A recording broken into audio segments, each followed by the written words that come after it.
हम व्यवस्थित रूप से अध्ययन करते हैं।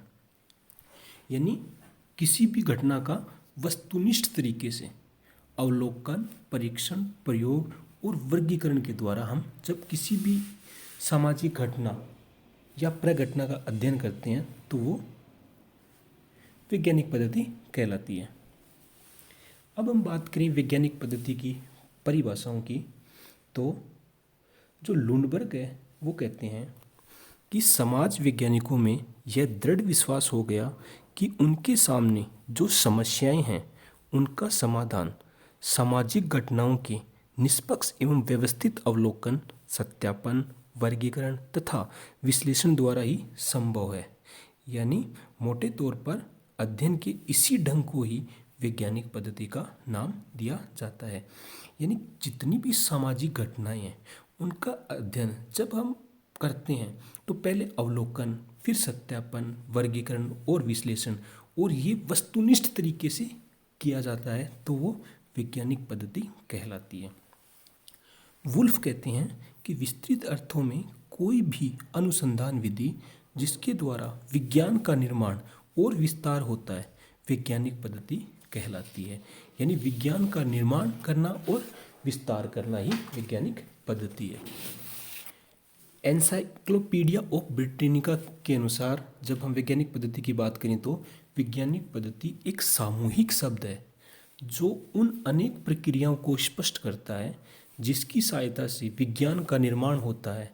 अगर व्यापक अर्थों में वैज्ञानिक पद्धति का तात्पर्य अनुसंधान का किसी भी ऐसी पद्धति से है जिसके द्वारा निष्पक्ष एवं व्यवस्थित ज्ञान प्राप्त किया जाता है। यानी जो पूर्वाग्रह हैं उनसे मुक्त होकर जब किसी भी घटना का अध्ययन करते हैं हम निष्पक्ष रूप से, तो जो व्यवस्थित ज्ञान प्राप्त होता है और उस व्यवस्थित ज्ञान प्राप्त करने की जो विधि होती है वही वैज्ञानिक विधि कहलाती है। यानी वैज्ञानिक पद्धति ज्ञान प्राप्त करने का एक ऐसा तरीका है जिसमें तथ्यों का व्यवस्थित अवलोकन, परीक्षण, सामान्यीकरण एवं सत्यापन किया जाता है। अब हम बात करें वैज्ञानिक पद्धति की विशेषताओं की।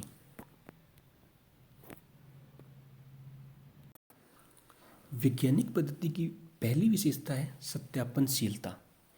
यानी वैज्ञानिक पद्धति की ये विशेषता होती है कि जो हमने निष्कर्ष प्राप्त किए हैं या जो हमने जिसका हमने सामाजिक घटना का अध्ययन किया है और उससे जो हमारे परिणाम प्राप्त हुए हैं उनकी सत्यता की जांच कभी भी हम कर सकते हैं और वो उस दौरान भी वैसे ही निष्कर्ष प्राप्त होंगे जो हमें प्राप्त अभी पहले हुए थे।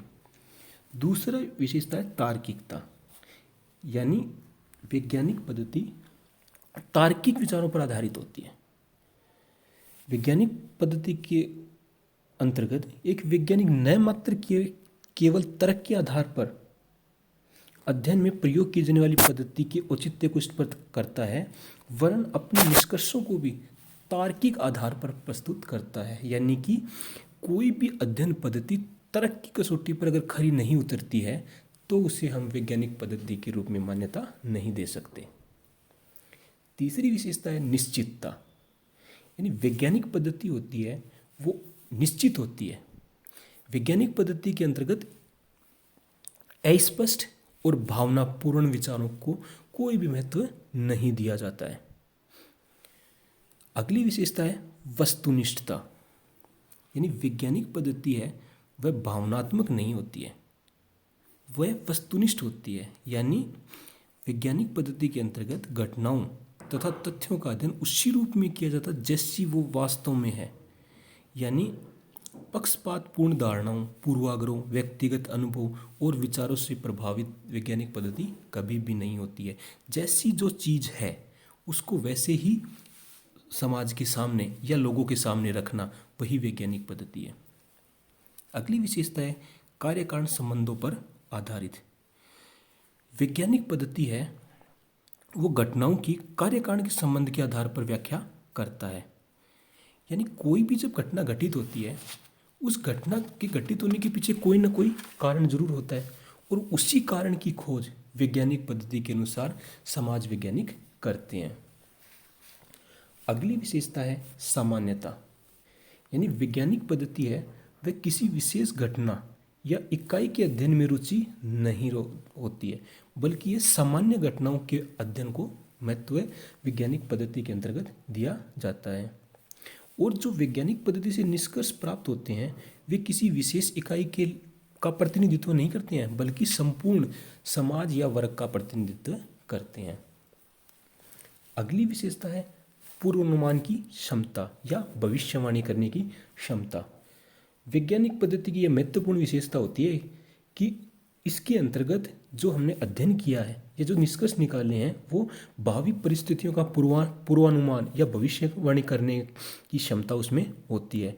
और ऐसा करने के लिए वैज्ञानिक पद्धति सर्वप्रथम कुछ विशेष घटनाओं के बीच पाए जाने वाले कार्य कारण संबंधों की व्याख्या करती है और इसके बाद ही उन घटनाओं के संबंध में भविष्य की जो संभावनाएं हैं उनकी ओर संकेत करता है। अगली विशेषता होती है विश्वसनीयता। यानी वैज्ञानिक ज्ञान है वह निरंतर कुछ प्रक्रिया और दशाओं के अंतर्गत बार बार दोहराया जाता है, और बार बार दोहराने पर अगर वो सेम परिणाम प्राप्त हो, यानी जो हम अभी अध्ययन किया है या जो हमने निष्कर्ष निकाले हैं, अगर वो बार बार निष्कर्ष निकालें और सेम परिणाम की हमें प्राप्ति हो तो वह ज्ञान विश्वसनीय माना जाता है। और जो वैज्ञानिक ज्ञान पद्धति है उसकी अंतिम विशेषता वो है सिद्धांतीकरण। यानी वैज्ञानिक पद्धति की अंतिम और महत्वपूर्ण विशेषता यही है कि यह वैज्ञानिक पद्धति वर्तमान घटनाओं तथा घटनाओं के कार्य कारण संबंधों के निर्माण में सहायक होती है।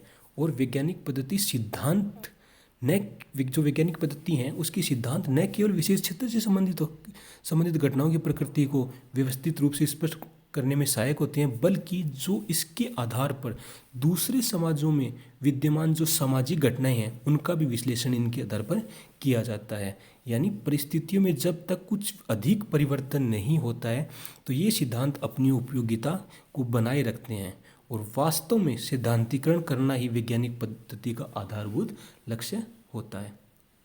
धन्यवाद।